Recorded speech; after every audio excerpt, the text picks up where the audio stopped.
तो आज की जो वीडियो है इस वीडियो में हम देखने वाले हैं जो आपका सब्जेक्ट है यहाँ पे pharmacological and toxicological screening methods first M form first semester में, जो कि फार्माकोलॉजी स्ट्रीम के लिए है, उसके हम इंपॉर्टेंट क्वेश्चंस यहाँ पे देखने वाले हैं। तो देखिए इससे पहले जो यूनिट फर्स्ट एंड सेकंड है इस सब्जेक्ट की, तो ये हमने ऑलरेडी कवर कर ली है। आप इनको जरूर से देख लीजिएगा, स्पेशली यूनिट सेकंड को जरूर से देख लीजिएगा, तब भी आपको यूनिट थर्ड आज समझ में आएगी। तो आज हम यूनिट थर्ड को यहाँ पे कंप्लीट देखने वाले हैं। बाकी मैं आपको बता दूं ये क्वेश्चंस इस तरीके से रहेंगे कि अगर आपके पास टाइम कम है तो कम टाइम में आप इस लेंथी सिलेबस को कवर कर सकते हैं। यहाँ पे शॉर्ट एंड लॉन्ग दोनों टाइप के क्वेश्चंस रहेंगे जिसके फाइनल एग्जाम में पूछे जाते हैं। Most of the questions previous year question basis से सेलेक्ट हुए हैं। टोटल जो 5 यूनिट है वहां से आपके 35 क्वेश्चन यहाँ पे सेलेक्ट हुए हैं।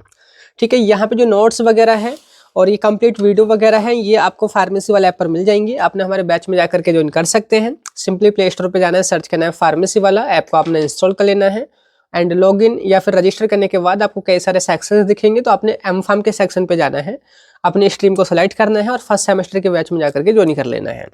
ठीक है, तो वहाँ पे कंटेंट आपको मिल जाएगा। बाकी करते हैं इस वीडियो को स्टार्ट, पर उससे पहले गाइज मेरा नाम है सहरुद्दीन खान और आप देख रहे हैं अपना यूट्यूब चैनल फार्मेसी वाला। तो यहाँ पे देखिए हम बात करते हैं यूनिट थर्ड की। तो यहाँ पे देखोगे जो स्टार्टिंग में जो टॉपिक यहाँ पे लाइन लिखी है ये एज इट इज वही है जो यूनिट सेकंड में देखी थी हमने। यहाँ पे हमने बेसिकली पढ़ना है क्या, pre clinical screening of new substances for the pharmacological activity using in vivo in vitro and other possible animal alternative model. तो हमने 3 तरीकों से यहाँ पे प्री क्लिनिकल स्क्रीनिंग स्टडी हम कर सकते हैं। पहला एनिमल्स में टेस्टिंग करके, दूसरा एनिमल से बाहर यानी कि इन विट्रो, एंड तीसरा हमारे पास अल्टरनेटिव मॉडल रहेंगे। अब कौन सी ड्रग की आपने स्टडी करनी है, तो यहाँ पे 3 अलग अलग कैटेगरी की ड्रग दी होंगी। जैसे पहला है रेस्पिरेटरी फार्माकोलॉजी, वो डिसीज जो रेस्पिरेशन से रिलेटेड रहती हैं, जैसे एंटी अस्थमेटिक ड्रग या फिर ड्रग फॉर सीओपीडी, उनकी आपने यहाँ पे टेस्टिंग करनी होगी। फिर आपकी आएगी रिप्रोडक्टिव फार्माकोलॉजी, रिप्रोडक्टिव सिस्टम पे काम करेंगी। फिर आपकी आएगी यहाँ पे analgesics and anti inflammatory and antipyretic agent, and last में यहाँ पे जीआईटी ड्रग जो आपके जीआईटी पे काम करेंगी।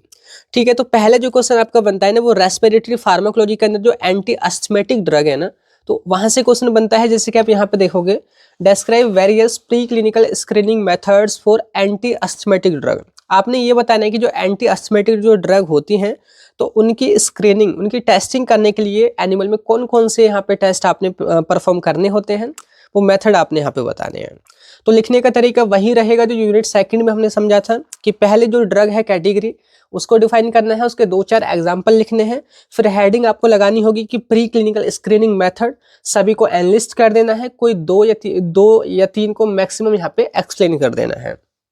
ठीक है, तो यहाँ पे देखिए सबसे पहले हम बात करते हैं कि एंटी अस्थमेटिक ड्रग यहाँ पे क्या है। तो यहाँ पे देखिए सिंपली पहले हम वर्ड को ब्रेक कर लेते हैं। एंटी प्लस अस्थमेटिक, एंटी बोले तो अगेंस्ट है ना, अस्थमेटिक बोले तो रिलेटेड टू अस्थमा। देखिए अस्थमा के बारे में या अस्थमा पे कौन सी दवाइयाँ काम करती हैं उनके बारे में हम ऑलरेडी फार्माकोलॉजी में पढ़ चुके हैं, बी फार्म में भी। ठीक है, तो अस्थमा आप जानते हैं एक ऐसी बीमारी जिसमें जो एयरवे होता है, मतलब कि वो रास्ता जिसके जरिए सांस हम ले पाते हैं, ऑक्सीजन जाती है, वो नैरो हो जाता है और ब्रीदिंग में प्रॉब्लम देखी जाती है क्योंकि वहाँ पे बहुत ज़्यादा म्यूकस प्रोडक्शन हो जाता है ना, और साथ के साथ इन्फ्लामेशन हो जाती है, इरिटेशन होती है, तो उसकी वजह से हम सांस नहीं ले पाते हैं अच्छी तरीके से, तो उसको हम अस्थमा बोलते हैं। तो वो दवाइयाँ जो अस्थमा के अगेंस्ट काम करती हैं उनको हम एंटी अस्थमेटिक ड्रग कहेंगे। ठीक है, तो सिंपली यही डेफिनेशन यहाँ पे लिखी हुई है कि anti asthmatic drugs are the medicines used to prevent और relieve asthma symptoms by relaxing bronchial smooth muscle, reducing airway inflammation and improving air flow. तो वो मेडिसिन जो कि अस्थमा के इन्हीं सिम्टम्स को, कौन कौन से सिम्टम, कि जो रास्ता बहुत ज़्यादा नैरो हो रहा था उसको ये जो है रिलैक्स कर देती हैं, है ना, और एयरवे में जो इन्फ्लेमेशन हो गई थी, सूजन हो गई थी, बहुत ज़्यादा वहाँ पे म्यूकस बन रहा था, उसको कम कर देती हैं और एयर फ्लो को यहाँ पे इम्प्रूव कर देती हैं। ये हमारी एंटी अस्थमेटिक ड्रग होंगी। ठीक है, अब इसी चीज़ को ना मैं आपको यहाँ पे एक इमेज से समझा देता हूँ ताकि पुरानी जो चीज़ें हैं थोड़ा आपको रिकॉल हो जाएंगी। ठीक है, तो यहाँ पे ये लंग्स हैं, ये वाला जो पाइप आप देखोगे इसको हम विंड पाइप बोलते हैं, जो कि फर्दर आगे चल के यहाँ पे ब्रोंकाई एंड ब्रोंक्यूल्स में जो है ये बंट जाता है। तो ये यहाँ पे ब्रोंकाई को यहाँ पे दिखाया गया है। तो इसके एंड पर ये जो है आपको एल्वियोलाई मिलेगा जहाँ पे एक्चुअली में ऑक्सीजन और कार्बन डाइऑक्साइड की यहाँ पे एक्सचेंजिंग होती है। अब इन दोनों में देखो अंतर है, देखो ये वाली जो साइड दिखाई है अस्थमेटिक लंग है और इधर नॉर्मल लंग्स को दिखाया है कि जब नॉर्मल लंग्स होता है तो यहाँ पे जो ये पाथवे है जिसके जरिए यहाँ पे ये सांस जा रही है तो ये काफी चौड़ा रहता है। ठीक है, नॉर्मल लाइनिंग देखी जा रही है, normal amount of mucus, mucus होता है पर नॉर्मल अमाउंट में रहता है, और मसल यहाँ पे रिलैक्स देखी जा रही है। लेकिन इस वाले हिस्से को आप देखोगे तो काफी ज्यादा टाइट एरिया दिखाया गया है, इसके जरिए सांस या बोल सकते हैं ऑक्सीजन बहुत ही कम जा पाती है, और म्यूकस भी बहुत ज्यादा है, ठीक है, और ये स्वेलिंग आ रखी है, इन्फ्लामेशन हो रखा है, और ये टाइट यहाँ पे हो रखा है। तो इसकी वजह से हमको या बोल सकते हैं इसी कंडीशन को हम यहाँ पे अस्थमा बोलते हैं, हमें सांस लेने में दिक्कत होती है। बात करते हैं यहाँ पे जो सिम्टम्स हैं उनकी भी इमेज मैंने यहाँ पे लगा रखी है। क्या क्या सिम्टम देखे जाते हैं कि टाइटनेस इन चेस्ट, जो चेस्ट होती है उसमें थोड़ा भारीपन, टाइटनेस देखा जाता है। शॉर्टनेस ऑफ ब्रीथ, सांस थोड़ी कम ले पाते हैं या सांस लेने में दिक्कत होती है। खांसी आती है, और साथ के साथ खांसी के साथ कई बार आवाज भी या व्हीजिंग साउंड सुनाई देता है। तो ये सिम्टम हो गए अस्थमा के। अब यहाँ पे अस्थमा के अंदर जो दवाइयाँ यूज की जाती हैं वो मैंने पूरा क्लासिफिकेशन यहाँ पे ऐड कर रखा है, जो फार्माकोलॉजी में आपने पढ़ा है, पर आपने इसमें पूरा क्लासिफिकेशन नहीं लिखना है। सिर्फ 4-5 जो मेन ड्रग हैं उनके एग्जाम्पल आपने इस डेफिनेशन के साथ में यहाँ पे इंक्लूड कर देने हैं, ठीक है। अब देखो क्लासिफिकेशन, तो अगर मैं आपको थोड़ा सा यहाँ पे बताऊं तो यहाँ पे पहले आपकी जो ड्रग होती है वो ब्रोंको डायलेटर होती है, जो कि ब्रोंकाई को डायलेट करके काम करती हैं।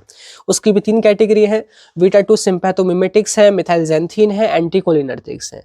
आपने बीफार्म में ऑलरेडी पढ़ा होगा, ठीक है। यहाँ पे सॉल्बिटामोल, टर्बिटालाइन और यहाँ पे साल्मेटारोल, ये सब इसके एग्जाम्पल हो गए। थियोफाइलिन इसके अंदर आ जाती है, अमीनोफाइलिन वगैरह, ठीक है। प्रोट्रोपियम ब्रोमाइड, ट्रोट्रोपियम ब्रोमाइड, ये एंटीकोलिनर्जिक्स हो जाएंगे। यहाँ पे ल्यूकोट्रिन के एंटागोनिस्ट आते हैं, मोन्टेल्यूकास, जैफ्रील्यूकास वगैरह। मास्ट सेल के स्टेबलाइजर हैं, कोर्टिकोस्टेरॉइड, जो कि 2 टाइप के होते हैं, systematic inhalational and anti IgE antibody, जो कि ओमलिजुमैब है। तो ये एग्जाम्पल आप 2-4 इसमें से याद कर लीजिएगा, ठीक है। अब जो मेन चीज जो हमारी यहाँ पे पूछी है वो है यहाँ पे pre clinical screening models of asthma या बोले तो एंटी अस्थमेटिक जो ड्रग है ना, तो उनकी आपने जांच करनी है एनिमल्स के अंदर। तो कौन कौन से तरीके हैं, तो यहाँ पे इन विट्रो मॉडल, इन विवो मॉडल है, जो एनिमल्स में जो ड्रग है उसको इंड्यूस करते हैं तब हम टेस्ट करते हैं लिविंग ऑर्गेनिज्म में। ये हम लैब में या बोले तो एनिमल के बाहर ये टेस्ट करते हैं। तो ये आपने जरूर एनलिस्ट करना है। एनलिस्ट करने का मतलब है एज इट इज इस तरीके से बता देना है कि ये तरीके होते हैं, पहले एग्जामिनर को पता चल जाएगा कि अच्छा बच्चे को आते हैं कि ये तरीके हैं, ठीक है। बेशक आप इन सभी के बारे में ना लिखें पर एनलिस्ट करना जरूरी है। तो पहला है इसमें ओवलब्यूमिन इंड्यूस्ड अस्थमा, दूसरा allergen induced model, antigen induced asthma, cigarette smoke induced model, arachidonic acid and PAF, ये एक मॉडल है, एंड इंड्यूस रेस्पिरेटरी डिसफंक्शन, ठीक है। ये आपके इन विवो मॉडल हैं। इन विट्रो मॉडल में कल्टेक्स टेक्निक है, हिस्टामिन रिसेप्टर ऐसे है, spasmolytic activity in guinea pig lungs है, एंड WST ये ऐसे है, ठीक है। अब इसमें से देखिए आप यहाँ पे जैसे कि 7 नंबर में है, तो आप अगर एक पाथवे को भी अच्छे से बता देंगे काफ़ी इनफ हो जाएगा, ठीक है। बाकी को भी मैंने यहाँ पे शॉर्ट में बता रखा है। तो इन विवो मॉडल्स को हम यहाँ पे डिस्कस कर रहे हैं। तो पहला जो इसमें तरीका है एंटी अस्थमेटिक ड्रग की टेस्टिंग करने का, वो है ओवलब्यूमिन इंड्यूस्ड अस्थमा मॉडल। जैसे नेम बता रहे कि ओवलब्यूमिन इंड्यूस्ड, मतलब कि यहाँ पे जो अस्थमा है ना किसी रैट के अंदर या बोल सकते हैं एनिमल के अंदर, एक ओवलब्यूमिन यहाँ पे बोल सकते हैं एक एलर्जन रहेगा, उसके द्वारा अस्थमा इंड्यूस होगा। अगर मैं आपको पहले ही बता दूं तो ओवलब्यूमिन ना एक प्रोटीन है, जो कि बेसिकली ये जो है जो अंडा होता है, एग का जो वाइट पार्ट होता है ना, सफ़ेद जो हिस्सा होता है, उसके अंदर ये पाई जाती है। अब आप बोलोगे कि भाई हम भी तो एग खाते हैं या इंसान भी तो एग खाते हैं, उनको क्यों अस्थमा नहीं हो रहा? तो इसके कई सारे रीज़न है। पहला तो बहुत सारे लोग जो इंसान हैं वो इसको उबाल कर या पका कर खाते हैं, तो वो गर्म करने पे वो चीज़ यहाँ पे हट जाती है या उसका इफेक्ट कम हो जाता है। दूसरी बात, बहुत से लोग कच्चा भी खाते हैं, पर हमारी इम्यूनिटी इतनी मजबूत रहती है इन छोटे मोटे जो एनिमल हैं, रैट, माइस, उनके कंपेयर में, कि अस्थमा जैसे सिम्टम नहीं हो पाते हैं। और तीसरी चीज़ ये भी है कि कुछ जो लोग होते हैं उनमें सेंसिटिविटी देखी भी जाती है कि उनको अंडा से एलर्जी होती है, ठीक है। तो ओवलब्यूमिन क्या है लिखा है यहाँ पे, तो an in vivo model to study asthma in mice और rats by inducing allergic airway inflammation using ovalbumin egg white protein. तो ये क्या है, एक ऐसा इन विवो मॉडल है जिसमें अस्थमा किसी रैट या माइस के अंदर इंड्यूस हम करते हैं। किसकी मदद से? एक आपके पास एलर्जन है, एक ऐसा प्रोटीन है जो एग के वाइट पार्ट में पाया जाता है, जिसका नाम है ओवलब्यूमिन। तो उसकी जो है हम कुछ दिनों में या तो कुछ लगातार दिनों में फेज बाय फेज हम डोज देते हैं एनिमल को, और उसको अस्थमा जैसे सिम्टम्स इंड्यूस हो जाते हैं कि भाई उसका जो एयर पाथवे जो होता है वो नैरो हो जाता है, या म्यूकस प्रोडक्शन ज़्यादा हो जाता है, या फिर उसके जो गले में इन्फ्लामेशन हो जाती है ना, लंग्स वाले एरिया के पास। तो ये आपका ओवलब्यूमिन इंड्यूस अस्थमा मॉडल रहेगा। अब प्रिंसिपल क्या रहेगा कि भाई कैसे पता करेंगे कि ovalbumin act as an allergen. Ovalbumin एक एलर्जन की तरह काम करता है when animals are sensitized and later challenged with ovalbumin, they develop high IgE level, eosinophil rich inflammation, airway hyper responsiveness and mucus hyper secretion। कि जो ओवलब्यूमिन है ना वो हमारा क्या है, एक एलर्जन है। जब हम एनिमल को उसे सेंसिटाइज करते हैं, सेंसिटाइज बोले तो उसको कुछ मात्रा में इंट्रोड्यूस करते हैं, तो उसका जो इम्यून सिस्टम है उसको एज ए एलर्जन डिटेक्ट करता है और इम्यूनिटी या कह सकते हैं जो उसकी एंटीबॉडी वगैरह है वो बनाने लग जाता है। फिर अगर हम उसको और डोज देते हैं एनिमल को, यानी कि उसको फिर चैलेंज अगर हम करते हैं ओवलब्यूमिन से ही, तो ये सारे सिम्टम नजर आते हैं कि म्यूकस का हाइपर सीक्रेशन होने लग जाता है, एयर जो एयर वे है जिसके जरिए सांस ले पाता है वो बहुत ज़्यादा यहाँ पे हाइपर रिएक्टिव हो जाता है ना, इयोसिनोफिल यहाँ पे बढ़ जाती है, और हाई आईजीई जो एंटीबॉडी है वो भी यहाँ पे बढ़ जाती है। तो इनकी वजह से जो है एक अस्थमा जैसे सिम्टम्स, जैसे ह्यूमन में अस्थमा होता है वैसे ही सिम्टम्स एनिमल में डेवलप हो जाते हैं। सिंपल बात वही लिखी है कि this mimics human allergic asthma. ये जो ह्यूमन में एलर्जिक जो अस्थमा होता है उसी की नकल करता है, कॉपी करता है। अब कैसे ये चीज़ है ना, मैंने ये चीज़ भी आपको यहाँ पे इमेज में लगा दी है कि देखो यहाँ पे एनिमल या रैट या माइस को दिखाया गया है, उसके लंग्स के यहाँ पे हमने इमेजेस भी ऐड कर रखी है। ये इस तरीके से क्या है, उसका वही ब्रोंकाई है या एयरवे पाथवे है। यहाँ पे ओवा का मतलब शॉर्ट में ओवा को, ओवा यानी कि ओवलब्यूमिन को ही शॉर्ट में ओवा बोलते हैं, ठीक है। ओवा इंड्यूस्ड एलर्जिक अस्थमा, कि जब ओवा को इंट्रोड्यूस करते हैं तो कुछ इस तरीके से उसकी जो ब्रोंकाई है वहाँ पे जो है एयरवे इन्फ्लेमेशन देखा जाता है। इसकी इमेज में आप देख ही रहे हैं। अब ये कैसे होता है वो चीज़ यहाँ पे दिखाई गई है कि यहाँ पे सिंपली इन्फ्लेमेटरी जो सेल होती हैं, जैसे कि आपकी इयोसिनोफिल है या टी सेल है, प्लाज्मा सेल है, मैक्रोफेजिस है, वो काफ़ी ज़्यादा उनका इन्फ्लक्स होता है इस पाथवे में, और उसकी वजह से कई सारी चीज़ें इसकी इंटरल्यूकिन 4, इंटरल्यूकिन 5, इंटरल्यूकिन 13 ये सब यहाँ पे रिलीज़ होते हैं, और जो आपकी लिम्फोसाइट बी है वो एंटीबॉडी बनाने लग जाती है, और उसकी वजह से यहाँ पे म्यूकस प्रोडक्शन वगैरह भी देखा जाता है।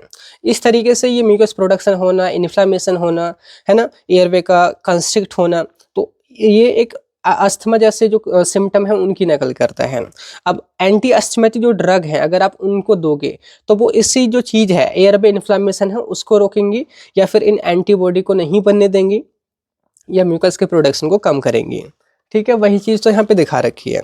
अब ये जो है किस तरीके से होता है, तो देखिए यहाँ पे प्रोसीजर लिखा हुआ है, तो प्रोसीजर को आप सिंपल और इजी तरीके से समझेंगे जैसे कि आप लैब में ही काम कर रहे हो। आप मैंने तरीके बता रखे हैं जो यूनिट सेकंड हमने पढ़ी थी, कि हम यहाँ पे 2 ग्रुप बनाएंगे। एक वो एनिमल जिसको आप एज ए कंट्रोल लेंगे, एक वो एनिमल जिसमें आप ड्रग की टेस्टिंग करेंगे, इफेक्ट देखेंगे और फिर उन दोनों का कंपेयर करेंगे। कंट्रोल एनिमल मतलब वो एनिमल जिसमें आप अस्थमा जैसे सिम्टम तो डेवलप करेंगे पर उसके अंदर आप कोई भी ड्रग इंट्रोड्यूस नहीं करेंगे। ये एनिमल जिसमें आप अस्थमा जैसे सिम्टम भी डेवलप करेंगे और ड्रग भी इंट्रोड्यूस करेंगे, फिर इन दोनों को कंपेयर करेंगे, ठीक है। अब यहाँ पे सिंपल जो पहली जो स्टेप होती है वो होता है सेंसिटाइजेशन। सेंसिटाइजेशन कहने का क्या मतलब है कि स्टार्टिंग में लो डोज दी जाती है ओवलब्यूमिन की। डेज यहाँ पे लिखे हुए हैं कि पहले दिन, फिर 7वें दिन, फिर 14वें दिन, ठीक है। उनकी छोटी छोटी डोज दी जाती है, तो एनिमल सेंसिटाइज होता है, मतलब कि एनिमल का जो इम्यून सिस्टम है उसको पता चलता है कि कुछ एलर्जन हमारी बॉडी में आ रहा है, तो वो उसके खिलाफ वही अपने इम्यून जो पाथवे होते हैं एंटीबॉडी वगैरह बनाना, वो सब बनाना या बोलते तो तैयार हो जाते हैं वो लड़ने के लिए। अभी अस्थमा जैसे सिम्टम डेवलप नहीं होंगे, अस्थमा जैसे सिम्टम्स कुछ दिनों बाद डेवलप हो सकते हैं अगर हम लगातार ओवलब्यूमिन देते रहेंगे, ठीक है। तो लिखा है कि animals are sensitized with ovalbumin and alum by intraperitoneal और इंट्रानेजल रूट। कि हम क्या करते हैं, जैसे कि ये आपका एनिमल है, यहाँ पे दिखाया गया है एनिमल, तो एनिमल को हम ओवलब्यूमिन प्लस साथ में एलम, एलम बोले तो जो फिटकरी टाइप होता है, ठीक है, आप जानते हैं एलम, तो एलम और ओवलब्यूमिन इन दोनों को एक साथ देते हैं। अब एलम क्या है यहाँ पे, कि एडजुवेंट है, बोले तो एक सहायक है जो खुद तो एक यहाँ पे एलर्जन नहीं है, पर इस ओवलब्यूमिन की और ज़्यादा मदद करता है कि और ज़्यादा उसका इफेक्ट शो हो एनिमल के अंदर। ठीक है, तो देखो कैसे कैसे, पहले दिन आपने देना है, 7वें दिन देना है, 14वें दिन देना है। किस किस रूट से दे सकते हैं, या तो इंट्रापेरिटोनियल रूट, आप जानते हैं कि इस कैविटी में जो खाली कैविटी होती है यहाँ पे इंट्रोड्यूस करते हैं, या फिर नेजल रूट से, नाक के थ्रू भी यहाँ पे आप दे सकते हैं। ठीक है, तो यहाँ पे देखो वही दिखा रखा है कि आपने, जैसे कि यहाँ पे लिखा हुआ है कि 40 माइक्रोग्राम ओबा या पीबीएस। पीबीएस का मतलब है यहाँ पे फॉस्फेट बफर सॉल्यूशन। पीबीएस का मतलब है फॉस्फेट बफर सॉल्यूशन, या फिर ओबा आपने देना है। देखो अब यहाँ पे भी हम 2 ग्रुप बना के चलेंगे। पहले ही एक ग्रुप हमारा वो जिसमें हम जो है पीबीएस देंगे, मतलब एक बफर सॉल्यूशन देंगे, सिर्फ बफर सॉल्यूशन। दूसरे में हम यहाँ पे ओबा देंगे, ओबा यानी कि एक एलर्जन। तो हम ताकि इनको कंपेयर कर सके कि भाई सिम्टम्स जो आ रहे हैं अस्थमा जैसे, वो ओबा की वजह से आ रहे हैं, यानी कि ओवलब्यूमिन की वजह से आ रहे हैं। तो टेस्ट एंड कंट्रोल पहले ही हम बना के चलेंगे। ठीक है, तो 40 माइक्रोग्राम, सपोज करो कि आपने ओबा दिया इस ब्लैक वाले में, जिसमें आपने जो है अस्थमा जैसे सिम्टम्स डेवलप करने हैं। ठीक है, पीबीएस आपने इसमें दिया जिसमें आपने अस्थमा जैसे सिम्टम्स तो डेवलप नहीं करने, बस एज ए बेस लाइन लेके चलना है ताकि हम इस वाले को कंपेयर कर सकें। और साथ में एलम भी इसमें मिला करके चलना है। ठीक है, इंट्रापेरिटोनियल रूट से दिया पहले दिन, 7वें दिन और 14वें दिन। ठीक है, और उसके बाद फिर हम जो भी एनिमल है ना, उसको 21वें, 22वें, 23वें और 24वें दिन, यानी कि इन 4 दिन लगातार हम और क्या देते हैं यहाँ पे, ओवलब्यूमिन देते हैं, जो कि हम एरोसोल या बोल सकते हैं बाई इनहेलेशनल, यानी कि सांस लेने के रास्ते से हम इसको देते हैं। देखो आगे लिखा है दूसरा जो फेज आएगा वो आएगा चैलेंज फेज, कि पहले तो आपने सेंसिटाइज किया, ठीक है, इम्यून सिस्टम रेडी हुआ इतने दिनों में। फिर चैलेंज फेज आएगा डे 21 से डे 25। क्या है कि expose animal to aerosolized ovalbumin to induce airway inflammation, कि आप जो है ओवलब्यूमिन को एरोसोल की तरह वहाँ पे एक गैसेस फॉर्म में यहाँ पे कन्वर्ट करेंगे, या उसका गैसेस फॉर्म बनाएंगे। और वो कैसे बनाएंगे, 5% ओबा विद पीबीएस, कि अब पीबीएस उसमें मिला रहेगा विद ओबा यानी कि एलर्जन। और इसको 30 मिनट तक आप लगातार 5 दिनों तक, एक तरीके से जैसे भाप नहीं लेते हम, हमें जो काम हो जाता है भाप लेते हैं, सेम इसी तरीके से एनिमल्स को भाप सी दी जाती है। ठीक है, जैसे सपोज करो 21वें दिन आपने 30 मिनट दिया, फिर अगले दिन 22वें दिन फिर 30 मिनट आप दोगे, 23वें दिन फिर 30 मिनट दोगे, 24वें दिन फिर 30 मिनट दोगे। ठीक है, 25वें दिन सैम्पलिंग होगी, सैम्पलिंग अभी मैं आपको बताऊंगा। ठीक है, अब इसी फेज में, अब जैसे कि सपोज करो कि यहाँ पे आपके 2 ग्रुप बन गए थे। एक वो ग्रुप जिसमें अस्थमा नहीं हुआ होगा, ठीक है, उसका काम अब खत्म हो गया। वो कंपेयर करने के लिए था कि यहाँ पे इस वाले में अस्थमा डेवलप हो रहा है या नहीं हो रहा है। ठीक है, अब सपोज करो कि ये वाला जो था ना, इसमें भी आपने एटलीस्ट 2 एनिमल रखे, 2 एनिमल में एटलीस्ट आपने अस्थमा को डेवलप किया। मान लेते हैं, आप भूल जाइए कि ये वही एनिमल है। अब चैलेंज वाले फेज में हम यहाँ पे इसको एज ए कंट्रोल ले लेते हैं, मतलब कि इसमें अस्थमा तो रहेगा पर दवाई हम इसको नहीं देंगे। अब इसको एज ए यहाँ पे टेस्ट ले लेते हैं कि यहाँ पे अस्थमा भी रहेगा और दवाई भी हम इसके अंदर इंट्रोड्यूस करेंगे। ठीक है, अब क्या होगा यहाँ पे, जैसे कि आपके सामने यहाँ पे 2 ग्रुप हैं, इसमें हम दवाई नहीं देंगे, इसमें हम दवाई भी देंगे, दोनों को अस्थमा यहाँ पे हो गया है। ठीक है, अब इसी चैलेंज वाले फेज में 21, 22, 23, 24वें दिन, इसी फेज में आपने अपनी टेस्ट ड्रग को इंट्रोड्यूस करना है। टेस्ट ड्रग कुछ भी हो सकती है जो अभी आपने यहाँ पे पढ़ी थी, जैसे कि सपोज करो कि आपने यहाँ पे सल्ब्यूटामोल को स्टडी करना है, थियोफाइलिन की, मोन्टेल्यूकास्ट की, कुछ भी आपने यहाँ पे अपनी ड्रग को यहाँ पे देना है। किसको देना है, ब्लैक वाले को, क्योंकि इसको ही हम एज ए टेस्ट मान के चल रहे हैं, ये कंट्रोल रहेगा आपको, इसको आपने नहीं देना है। तो यहाँ पे वही लिखा है, the test drug is administered during ovalbumin challenge phase. एक ग्रुप आपका टेस्ट का रहेगा, एक आपका कंट्रोल ग्रुप रहेगा।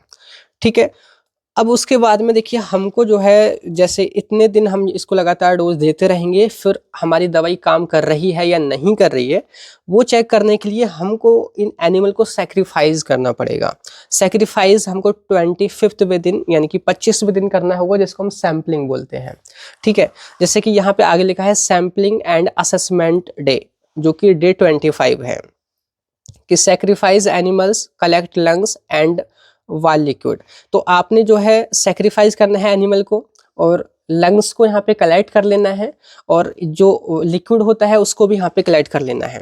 अब उसके बाद देखिए यहाँ पे आपने दोनों एनिमल्स की ये चीज़ें कर ली, एक आपके पास वो एनिमल जिसको आपने दवाई दी थी और साथ में अस्थमा भी था उसको, एक वो एनिमल जिसको आपने दवाई नहीं दी थी पर अस्थमा था। दोनों के जो लंग सेल हैं उसमें ये सारे पैरामीटर्स आपने ऑब्जर्व करने होते हैं, एग्जामाइन करने होते हैं। पहला एयरवे इन्फ्लेमेशन, जो ब्रोंकाई है उसमें इन्फ्लेमेशन कौन से वाले रैट के अंदर ज़्यादा देखी गई, जिसमें दवा दी थी उसमें देखी गई ज़्यादा या फिर जिसको दवा नहीं दी गई थी उसमें ज़्यादा देखी गई, वो हम कंपेयर करेंगे। तो आपको पता चलेगा कि आपकी ड्रग इफेक्टिव है या नहीं है, एंटी अस्थमेटिक भी है या फिर नहीं है, वो आप पता करेंगे। ठीक है, तो इन्फ्लेमेटरी सेल को आपने काउंट करना है लंग टिश्यू के अंदर। फिर ब्रोंकियल हाइपर रेस्पॉन्सिवनेस, यानी कि test airway construction with methacholine और हिस्टामिन।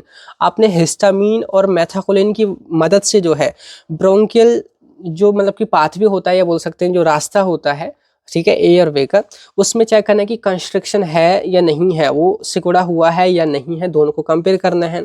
म्यूकस प्रोडक्शन को यहाँ पे आपने चेक करना है कि म्यूकस जो प्रोडक्शन है कौन से वाले एनिमल में ज़्यादा हुआ है। अपने पास ये एक केमिकल होता है, उसके स्टेनिंग की मदद से गोबलेट सेल को भी यहाँ पे आइडेंटिफाई करना है। गोबलेट सेल बता दूं वो सेल होती हैं जो म्यूकस को बनाती हैं। अगर गोबलेट सेल की हाइपरप्लेशिया यहाँ पे हुई, मतलब कि नंबर ऑफ गोबलेट सेल अगर बढ़ गए होंगे, अगर बढ़ गए होंगे मतलब कि ज़्यादा म्यूकस बनेगा, अगर सेल यहाँ पे कम हो गए होंगे मतलब कि म्यूकस कम बनेगा। ठीक है, लास्ट में है एयरवे रिमॉडलिंग, जो एयरवे का जो रास्ता है ना वो पूरी तरीके से बदल भी गया होगा, उसका स्ट्रक्चर भी चेंजेस देखे गए होंगे। तो आपने उसकी फाइब्रोसिस करनी है, बोले तो उसके टिश्यू का एग्जामिनेशन करना है, और मसल में कितनी थिकनेस बढ़ी है या घटी है वो भी दोनों की कंपेयर करनी है। समझ गए, ये सारे पैरामीटर आपने इन दोनों ग्रुप के अंदर जो है करने होंगे। अगर बात करें अगर टेस्ट जिसमें आपने ड्रग यहाँ पे दी थी, अगर ड्रग ने अच्छे से काम करा होगा तो क्या होगा, एंटी अस्थमेटिक जो ड्रग है वो एयर पाथवे या एयरवे की जो इन्फ्लेमेशन है उसको कम कर देगी, म्यूकस सीक्रेशन को भी कम कर देगी, ब्रोंकियल हाइपर रेस्पॉन्सिवनेस बोले तो कंस्ट्रक्शन होना या उसका एयरवे का रिमॉडलिंग होना उसको जो है ये कम करेगी। ठीक है, तो आप इस तरीके से ओवरव्यू में जो पाथवे जो मेथड है उसकी मदद से ये पता कर पाएंगे कि यहाँ पर आपकी जो ड्रग है वो एंटी अस्थमेटिक है या नहीं है और कितनी इफेक्टिव यहाँ पे रहेगी। ठीक है, ये पहला पाथवे पहला मेथड आपने देखा है। यहाँ पे और जो मेथड है मैंने वो शॉर्ट में बता दिए हैं, थोड़ा सा मैं आपको बेसिक बता देता हूँ। जैसे कि दूसरा मेथड है यहाँ पे एलर्जन इंड्यूस्ड मॉडल, लिखा है asthma triggered using common allergens like pollen dust और हाउस डस्ट माइट। आपको पता होगा कि जो भी अस्थमा के पेशेंट होते हैं वो बहुत ज़्यादा मतलब कि ट्रिगर हो जाते हैं, उनके अंदर अस्थमा किसी भी जैसे झाड़ू वगैरह मार रहे हो या बहुत ज़्यादा धूल वगैरह उड़ रही हो, डस्ट पार्टिकल। तो सेम ऐसे ही हम यहाँ पे जो एनिमल्स हैं, एनिमल्स उन पर भी यही टेस्ट एलर्जन की मदद से मॉडल्स यहाँ पे बनाते हैं, use to study immune response and airway inflammation, कि यहाँ पर भी हम ऐसे ही मॉडल्स बनाते हैं और इम्यून रेस्पॉन्स और एयरवे इन्फ्लेमेशन की टेस्टिंग करते हैं। ये शॉर्ट मैंने आपको बता दिया। ठीक है, आगे है एंटीजन इंड्यूस्ड अस्थमा, की कोई एक स्पेसिफिक एंटीजन जो है यहाँ पे एयरवे में इन्फ्लेमेशन करेगा एनिमल की, है ना, जो कि अस्थमा जैसी नकल करेगा जैसे कि ह्यूमंस में अस्थमा होता है। इसमें कोई स्पेसिफिक एंटीजन को हम सेलेक्ट करेंगे। ठीक है, नेक्स्ट यहाँ पे cigarette smoke induced model. Cigarette smoke, आपको पता है कि सिगरेट जो लोग पीते हैं उसके अंदर जो स्मोक धुआं निकलता है तो उससे भी ये चीज़ें बहुत ज़्यादा ट्रिगर होती हैं। अस्थमा हुआ, सीओपीडी हुआ, ये अस्थमा के लिए तो होता ही होता है, साथ के साथ सीओपीडी के लिए भी बहुत इंपॉर्टेंट मॉडल है। इसमें क्या होता है, जैसे कि एक केज होता है, केज शीशे का हो सकता है वो कि एकदम लॉक्ड रहता है, मतलब कि एयर टाइट रहता है, उसमें जो सिगरेट का ना धुआं इन एनिमल्स को प्रोवाइड करते हैं, उनको एक तरीके से एक्सपोज किया जाता है एनिमल को। तो एनिमल के अंदर कुछ दिनों में जैसे सिगरेट पीते हैं लोगों को अस्थमा हो जाता है या उनका वही ब्रोंकाई इन्फ्लेमेशन वगैरह होती है, तो इनके अंदर भी वही चीज़ देखी जाती है। अब इनको हम डायरेक्टली सिगरेट तो नहीं पिला सकते जैसे लोग पीते हैं, तो इसके लिए जो है एक मशीन आती है सिगरेट स्मोक मेकर, आप इमेजेस भी देख सकते हैं गूगल पे। तो वो जो है बेसिकली सिगरेट उसमें डालते हैं, वो जो स्मोक है जो निकलता है धुआं उसमें पाइप के जरिए इनके कंपार्टमेंट या बोल सकते हैं जो इनका केज है वहां तक पहुंचाती है और इनको धुएं में रखा जाता है। ठीक है, तो लिखा है कि क्रोनिक एक्सपोजर टू स्मोक, कि लंबे टाइम तक अगर हम एक्सपोज करें एनिमल को स्मोक में तो उनका जो एयर वे वहाँ पे इरिटेशन होती है, इन्फ्लामेशन होती है और रिमॉडलिंग भी देखी जाती है। तो ये लंबे टाइम के लिए है, बोले तो सीओपीडी में भी ये काम करता है। एंड लास्ट में देखिए एक और यहाँ पे है इन विवो मेथड, वो है arachidonic acid and platelet activating factor model, जिसको पैफ भी बोलते हैं। अब थोड़ा सा मैं आपको याद दिला दूं कि एरिकिडोनिक एसिड पाथवे भी आपने पढ़ा था, जो हमारी सारी एनाल्जेसिक है या नसेट्स हैं तो वो इसी पाथवे पर काम करती थी। ठीक है, तो जैसे कि सपोज करो ये यहाँ पे सेल मेम्ब्रेन को दिखाया है, फॉस्फोलिपिड की सेल मेम्ब्रेन बनी होती है। आपको पता है जब भी ये डैमेज होती है, कोई भी इंजरी होती है, तो फॉस्फोलाइपेज जो A2 एंजाइम है वो फॉस्फोलिपिड को दो चीजों में यहाँ पे बांट देता है। बोले तो यहाँ से दो पाथवे स्टार्ट हो जाते हैं। एक है एरिकिडोनिक एसिड पाथवे, जिस पर फर्दर कॉक्स लॉक्स ये एंजाइम काम करेंगे, है ना, ये आपने पढ़ रखा है, ये इतना अंदर अभी हमको नहीं जाना है। मेन जो मुद्दा हमारा वो है जो समझने का यहाँ पे आपको लिखना है।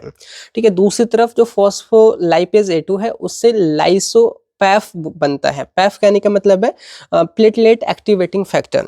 ठीक है, जो कि इनएक्टिव होता है। इस पर एक एंजाइम काम करता है, एसिटाइल ट्रांसफेरेज एंजाइम, जो कि इसको एक्टिव फॉर्म बोल सकते हैं, प्लेटलेट एक्टिवेटिंग फैक्टर में कन्वर्ट कर देता है। अब एरिकिडोनिक एसिड जो पाथवे है, इसमें आपको पता होगा प्रोस्टाग्लैंडिन वगैरह बनता था, तो उसकी वजह से इन्फ्लामेशन होती है, जिसको आप बोल सकते हैं कि सूजन होना, दर्द होना या रेडनेस होना। तो ये भी अस्थमा जैसे सिम्टम्स यहाँ पे क्रिएट करता है। दूसरी तरफ जो आपका पैफ है ना, प्लेट एक्टिवेटिंग फैक्टर, तो ये भी प्लेटलेट्स को एक्टिवेट करता है और एयरवे में इकट्ठा कर देता है, और वहाँ पे कई सारी चीज़ें, कंस्ट्रिक्शन वगैरह देखा जाता है ना, नैरो हो जाना एयरवे का, म्यूकस का प्रोडक्शन ज़्यादा होना, वो सारी चीज़ें भी ये करता है। तो इनकी वजह से भी हम यहाँ पे मॉडल्स क्रिएट कर सकते हैं। लिखा है कि it includes bronchoconstriction and airway inflammation used to test anti-inflammatory and bronchodilator drug। यहाँ पे हम दोनों की टेस्टिंग कर सकते हैं, एंटी इन्फ्लामेटरी ड्रग की भी, जो कि आगे यूनिट में है, एंड ब्रोंकोडाइलेटर ड्रग की, जो कि इन अलग अलग दो पाथवों से यहाँ पे एयरवे कंस्ट्रिक्शन या इन्फ्लेमेशन होती है, वो अभी हमने बता दिया है। ठीक है, तो क्वेश्चन इस तरीके से आपका कंप्लीट हो जाता है। आई होप ये पहला क्वेश्चन आपको समझ आया होगा इस यूनिट का, कि अस्थमा में जो भी दवाइयाँ यूज़ की जाती हैं उनकी प्री क्लिनिकल स्क्रीनिंग कैसे करनी होती है। ठीक है, अब इसके बाद देखिए नेक्स्ट में जो क्वेश्चन है आपका, वो भी लॉन्ग क्वेश्चन है 7 मार्क्स में, वो है right different in vivo pre clinical screening models for anti fertility agent. Anti fertility थोड़ा सा मैं आपको सिलेबस में दिखा देता हूं। तो ये जो आपको मिलेगा यहाँ पे, जो दूसरा टॉपिक आप देखोगे यहाँ पे रिप्रोडक्टिव फार्माकोलॉजी, तो इसमें जो ड्रग है आपकी, जैसे कि एंटी फर्टिलिटी एजेंट, या बोल सकते हैं ऐसी ड्रग जो कि बर्थ को कंट्रोल करती हैं, फर्टिलाइजेशन को रोकती हैं, उनको हम एंटी फर्टिलिटी एजेंट बोलेंगे। ठीक है, और आगे देख रहे हो ना एफ्रोडिसियक्स, ये जो आपकी ड्रग होती है, मैं आपको अगर बता दूं शॉर्ट में आ जाती है, तो ये वो ड्रग होती हैं जो कि सेक्सुअल डिज़ायर को बढ़ाती हैं, लिबिडो को बढ़ाती हैं, टाइम को बढ़ाती हैं, उनको हम एफ्रोडिसियक्स बोलते हैं। ठीक है, तो ये इसलिए बताया कि शॉर्ट में अगर आ जाए तो आप लिख के जरूर आ जाना। बाकी आपका एंटी फर्टिलिटी एजेंट का पूरा क्वेश्चन यहाँ पे बनता है, मोस्ट इंपॉर्टेंट है यहाँ पे। तो एंटी फर्टिलिटी कहने का मतलब है, एंटी बोले तो अगेंस्ट, फर्टिलिटी कहने का मतलब है ability to produce offspring, बच्चे पैदा करने की क्षमता। ठीक है, तो सिंपल ऐसी ड्रग की वो जो बर्थ को कंट्रोल करती हैं, या बोल सकते हैं कि प्रेगनेंसी को रोकती हैं, वही आपकी एंटी फर्टिलिटी ड्रग कही जाएगी। तो यहाँ पे देखिए वही डेफिनेशन आपकी लिखी हुई है कि anti fertility agent are drugs that prevent pregnancy by interfering with ovulation, fertilization और इम्प्लांटेशन। कि वो ड्रग जो कि ओव्यूलेशन को रोकती हैं, या फर्टिलाइजेशन को रोकती हैं, या इम्प्लांटेशन को साथ इंटरफेयर करती हैं, वो आपकी एंटी फर्टिलिटी ड्रग कही जाएंगी। आगे लिखा है कि these drug reduce the chances of conception and are commonly known as contraceptive agent. ये कॉन्सेप्शन को रोकती हैं, यानी कि वही जन्म को एक तरीके से रोकती हैं, और कॉमनली कॉन्ट्रासेप्टिव्स या कॉन्ट्रासेप्टिव एजेंट के नाम से जानी जाती हैं, और आमतौर पर बर्थ कंट्रोल पिल भी हम इनको बोलते हैं। तो यहाँ पे आपकी इमेजेस लगी हुई हैं। ठीक है, ये इस सिंबल से आप समझ ही जाएंगे कि ये कौन सी ड्रग यहाँ पे है।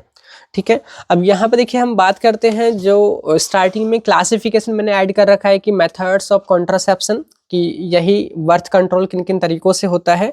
तो यहाँ पे मेनली दो तरीके हैं। टेम्पररी मेथड, टेम्पररी बोले तो वो कुछ लिमिटेड टाइम के लिए होता है। परमानेंटली मेथड, जो कि हमेशा के लिए हो जाता है। तो परमानेंट में आप देखोगे जैसे कि फीमेल के अंदर ट्यूबेक्टोमी होता है, या मेल के अंदर वेसेक्टोमी, जिसको नॉर्मली नसबंदी बोलते हैं, जिससे परमानेंटली जो है बर्थ कंट्रोल, बर्थ जो कैपेबिलिटी होती है बर्थ करने की, वो यहाँ पे रुक जाती है। ठीक है, आगे है टेम्पररी, तो इसके कई सारे मेथड हैं। बैरियर मेथड, जिसमें कॉन्डम वगैरह यूज करते हैं, और भी तरीके होते हैं। ठीक है, नेचुरल कॉन्ट्रासेप्शन, और जो मेन चीज जो आपने पढ़नी है वो है आपकी oral contraceptive pill and injectables. ठीक है, जो आपके यहाँ पे हार्मोनल कॉन्ट्रासेप्टिव्स भी इनको हम बोलते हैं, या ओरली जो ड्रग यूज करते हैं उनकी हमने यहाँ पे टेस्टिंग करनी है बेसिकली। ठीक है, जिसमें इंजेक्टेबल्स भी आते हैं, इम्प्लांट्स भी होते हैं, और कुछ डिवाइस जो कि आपने पढ़े होंगे एनडीडीएस के अंदर, IUCD, जो कि बहुत लंबे टाइम तक असर करते हैं, 2-4 साल के लिए एक साथ, जो कि इम्प्लांट होते हैं बॉडी में। तो यहाँ पे हार्मोनल कॉन्ट्रासेप्टिव्स भी कई तरह की होती हैं, ओरल और इंजेक्टेबल। ओरल में भी देखिए कंबाइंड पिल, जो कि 2 हार्मोन्स यहाँ पे कंबाइंड होते हैं। फेज्ड पिल, जो कि अलग अलग फेज में दी जाती है, डोज कम या फिर ज़्यादा होती है। पोस्ट कोइटल पिल, जो कि एमरजेंसी पिल होती है, जो कि इंटरकोर्स के बाद अगर अनप्रोटेक्टेड इंटरकोर्स हुआ है तो 72 आवर्स में लेनी होती है, जो कि एमरजेंसी पिल के नेम से जानते हैं। आगे है प्रोजेस्टिन ओनली पिल, ये मिनी पिल बोलते हैं, इसमें केवल प्रोजेस्टिन होता है, या बोल तो प्रोजेस्टेरोन हार्मोन होता है। आगे है इंजेक्टेबल, जिसमें ये एग्जाम्पल दे रखे हैं। तो आपने यहाँ पे 4-5 एग्जाम्पल जरूर से ध्यान रखने हैं कि कौन कौन से यहाँ पे एंटी फर्टिलिटी ड्रग हैं। ठीक है, अब जो मेन है यहाँ पे वो है in vivo pre clinical screening models for anti fertility agent. अब इसके यानी कि फर्टिलाइजेशन को रोकने के ना यहाँ पे अलग अलग तरीके हैं, जैसे कि यहाँ पे है जैसे कि एंटी ओव्यूलेटरी एक्टिविटी पर जो काम करेगी, या एज ए एंटी ओव्यूलेटरी काम करेंगी। तो इसके इन विवो मेथड्स में HCG इंड्यूस्ड ओव्यूलेशन इन रैट है, क्यूप्रिक एसिटेट इंड्यूस्ड ओव्यूलेशन इन रैबिट है। ठीक है, अभी हम देखेंगे इनको। आगे है प्रोजेस्शनल एक्टिविटी, यानी कि जो प्रोजेस्टेरोन की तरह काम करेंगी दवाई। ऑस्टियोजेनिक एक्टिविटी, जो कि एस्ट्रोजन की तरह यहाँ पे काम करेंगी। तो इसमें भी 2 अलग अलग मेथड रहेंगे, in vitro in vivo, in vitro in vivo. तो यहाँ पे मेनली हम इन विवो पे फोकस करेंगे। तो पहला है प्रेगनेंसी मेंटेनेंस टेस्ट, दूसरा है यहाँ पे क्लोबर्ग मैकफेल टेस्ट, जिसको हम बोलते हैं proliferation of uterine endometrium in oestrogen primed rabbit. ठीक है, अभी इतना लंबा नाम लग रहा है, बट बहुत सिंपल है, अभी मैं आपको बताऊंगा। ठीक है, इसके अंदर इन विट्रो में प्रोजेस्टेरोन रिसेप्टर बाइंडिंग ऐसे है। बाकी ऑस्ट्रियोजेनिक जो आपकी एक्टिविटी है यहाँ पे देखोगे तो वेजाइनल ओपनिंग है, ऐसे फॉर वाटर अपटेक है, 4D यूटेरिन वेट ऐसे है, वेजाइनल कॉर्निफिकेशन है, चिक ओविडक्ट मेथड है। बहुत ही सिंपल है, नेम थोड़े टफ से लग रहे हैं पर बहुत आगे सिंपल मिलेगा आपको। आगे इन विट्रो मेथड में ऑस्टियोजेनिक रिसेप्टर बाइंडिंग ऐसे है, पोटेंसी ऐसे है। तो ये सारे आपके क्या है, प्री क्लिनिकल स्क्रीनिंग मॉडल्स हैं। अब पहले हम बात करते हैं एंटी ओव्यूलेटरी जो एक्टिविटी है उस पर जो दवाइयाँ काम करेंगी, उनकी मदद से हम कैसे पता कर पाएंगे। ठीक है, तो सिंपली देखोगे यहाँ पे है एंटी ओव्यूलेटरी एक्टिविटी। इसका मतलब क्या है, एंटी प्लस ओव्यूलेटरी। एंटी बोले तो अगेंस्ट, एंड ओव्यूलेटरी कहने का मतलब है रिलेटेड टू ओव्यूलेशन, मतलब कि रिलीज ऑफ ओवम और एग फ्रॉम ओवेरी।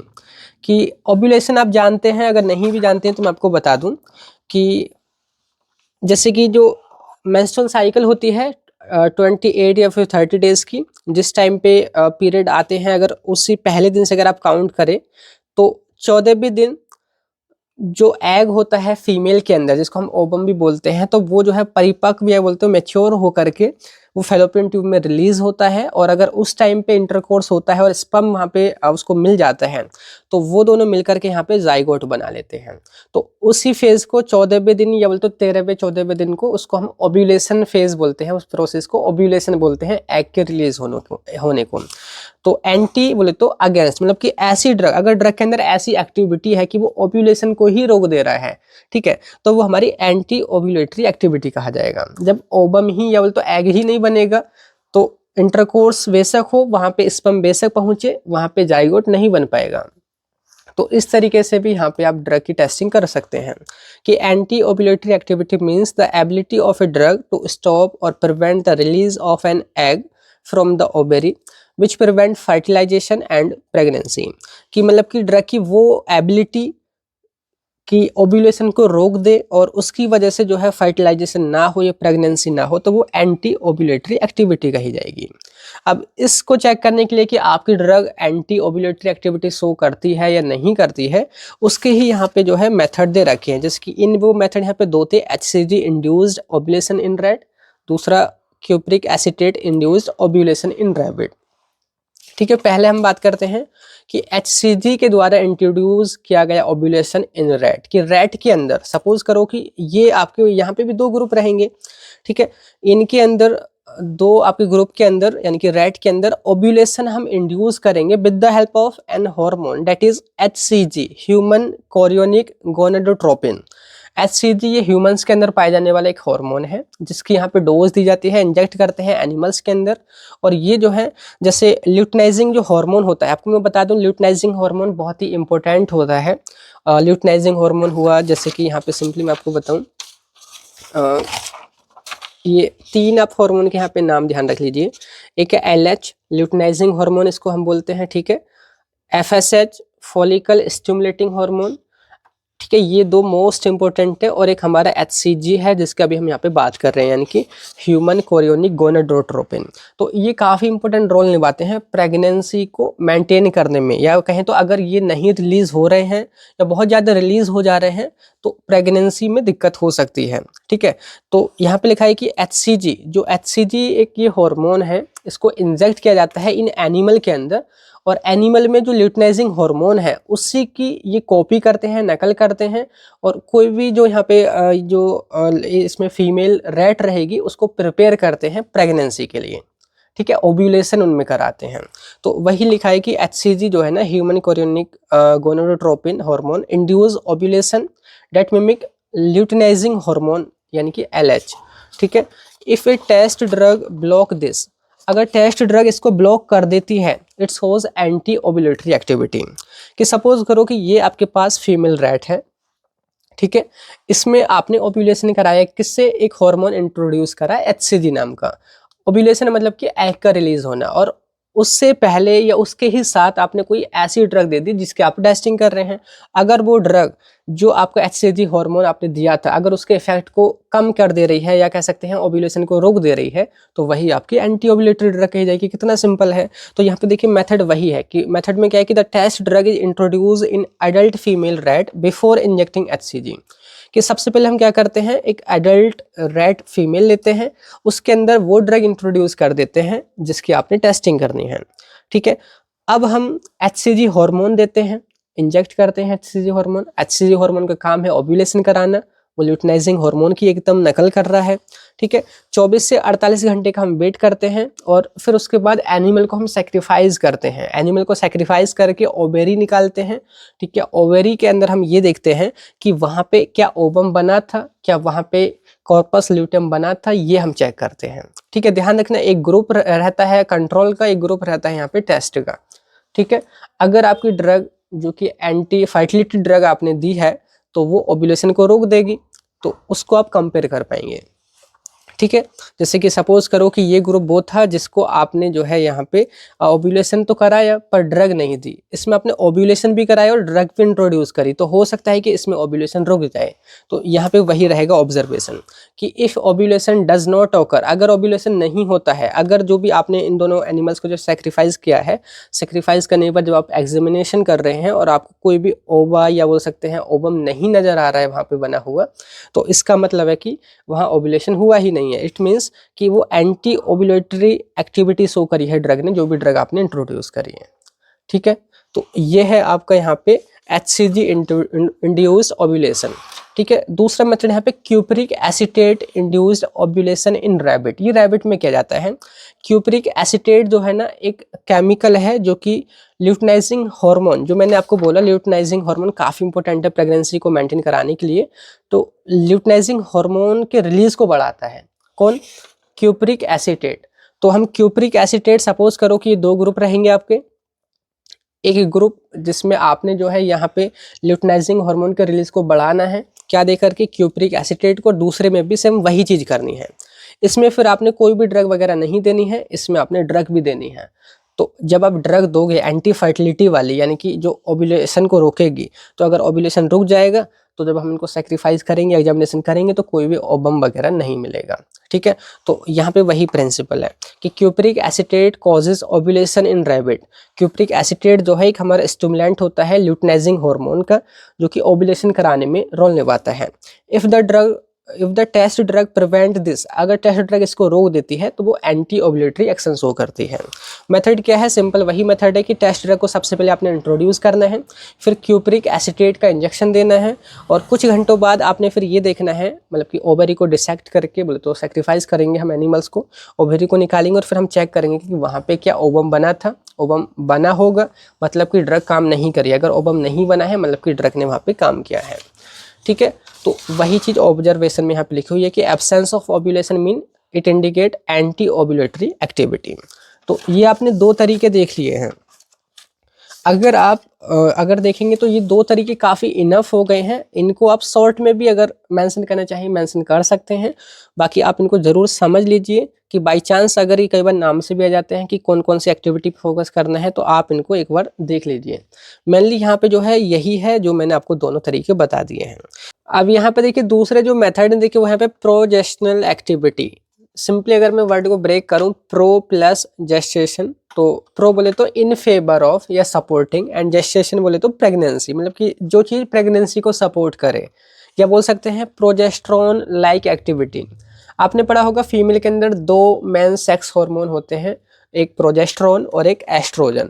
तो यहाँ पे जैसे कि मैंने अभी आपको बोला, जैसे कि लिखा है प्रोजेस्टेरोन और एक एस्ट्रोजन, जो कि प्रेगनेंसी के लिए जो है, जो एंडोमेट्रियम जो वॉल होती है, ठीक है, यूटेरस के अंदर, उसको ये प्रिपेयर करते हैं, प्रोलिफेरेशन वगैरह कराते हैं।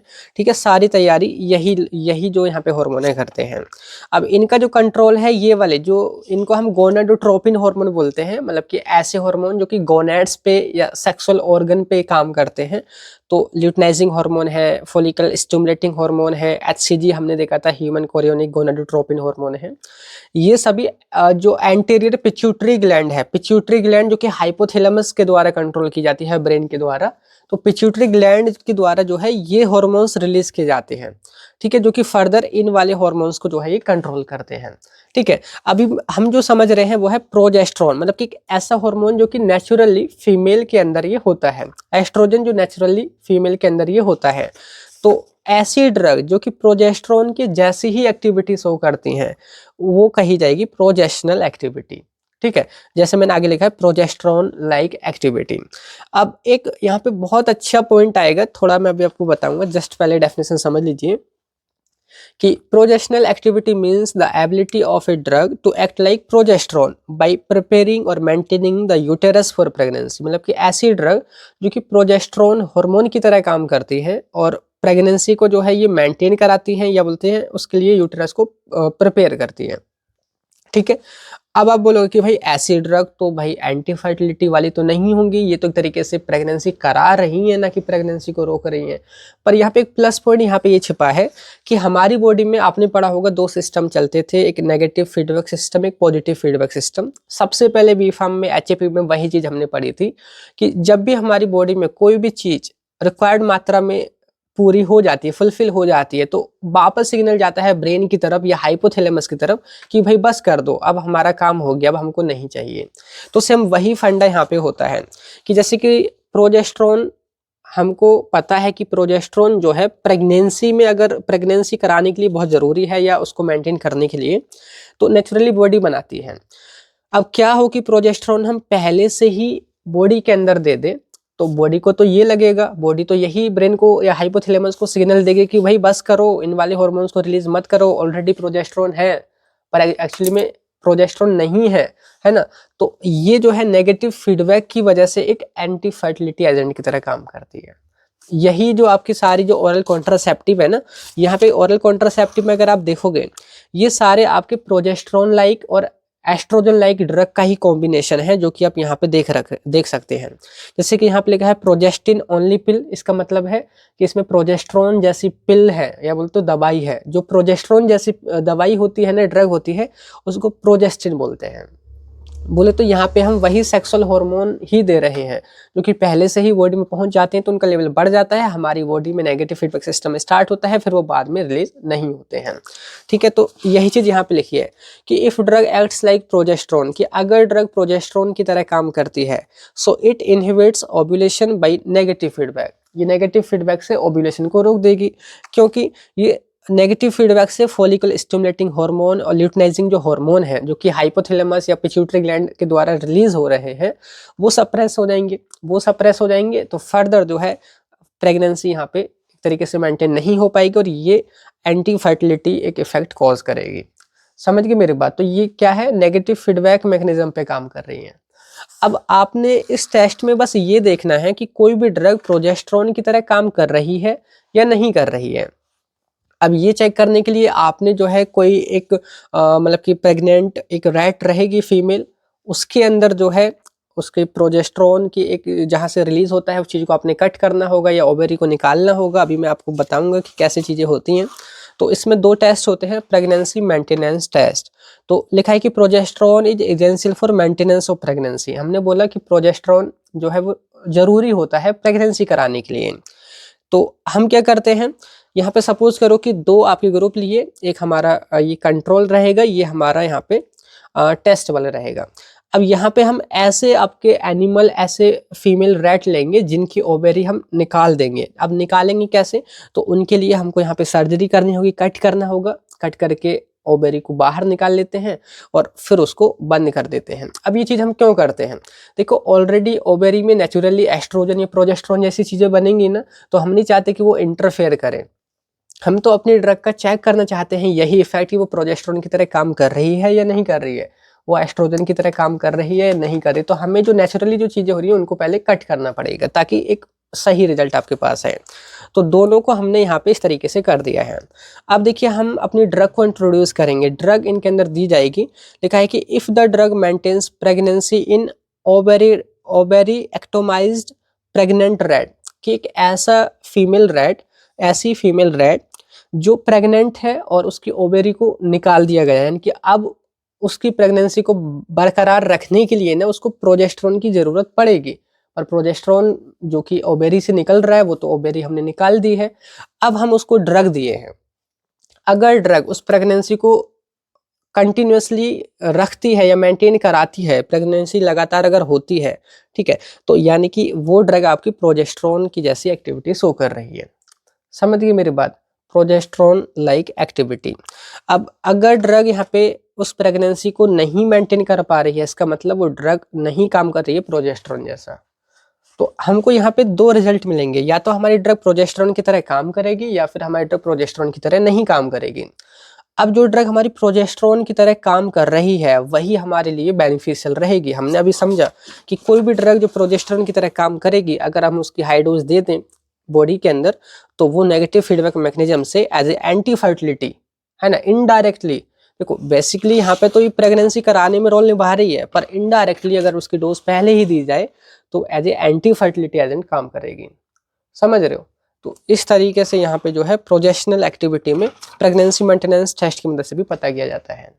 अब यहाँ पे देखिए मैं आपको ना इस इमेज से भी अच्छे से समझा देता हूँ। ये फीमेल रिप्रोडक्टिव सिस्टम है, थोड़ा सा मैं आपको यहाँ पे बता देता हूँ कि ये वेजाइना है, ये इसका एंटरिंग पार्ट होता है यूटेरस, इसको हम सर्विक्स बोलते हैं। ये वाला हिस्सा आपका यूटेरस है, और ये जो वाइट में आप देख रहे हो ना ये ओवेरीज हैं, और ये जो जोड़े पड़े हैं पाइप की तरह इनको फैलोपियन ट्यूब बोलते हैं।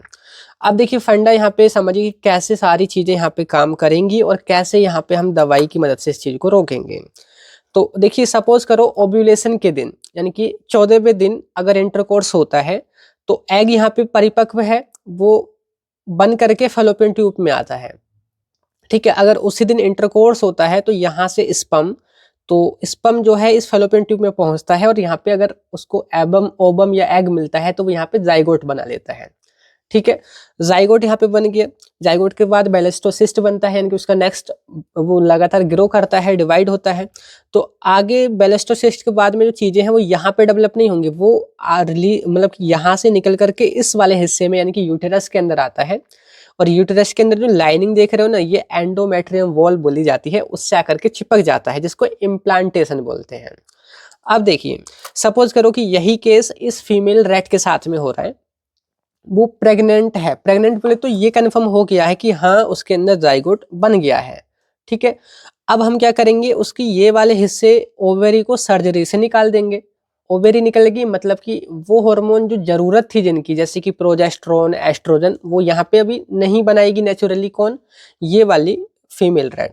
जब ये नहीं बनाएगी तो अब हम ऐसी ड्रग की टेस्टिंग करेंगे जो प्रोजेस्टेरोन की तरह या एस्ट्रोजन की तरह काम कर सकती है। सपोज करो आपने कोई ऐसी ड्रग दी जो प्रोजेस्टेरोन की तरह काम कर सकती है, तो प्रोजेस्टेरोन की तरह जो काम कर सकती है वो दवाई आपने दी, और अगर वो प्रेगनेंसी, क्योंकि ये प्रेग्नेंट थी ना, ये फीमेल रैट प्रेग्नेंट थी, अगर वो प्रेगनेंसी कंटिन्यूअस रहती है, क्योंकि यहाँ पे प्रोजेस्टेरोन और एस्ट्रोजन दोनों का सेम ही फंडा है, मैं बार बार इसीलिए बोल रहा हूँ, वो दोनों इस वाली जो वॉल है ना उसको प्रिपेयर करते हैं, उसके थिकनेस को बढ़ाते हैं और वो तैयार करते हैं कि जो यहाँ पे ब्लास्टोसिस्ट या जाइगोट बना है वो आकर के इससे चिपक जाए। ठीक है, जब यहाँ पे चिपक जाएगा तब ही यहाँ पे जो भी बेबी है वो यहाँ पे ग्रो करेगा।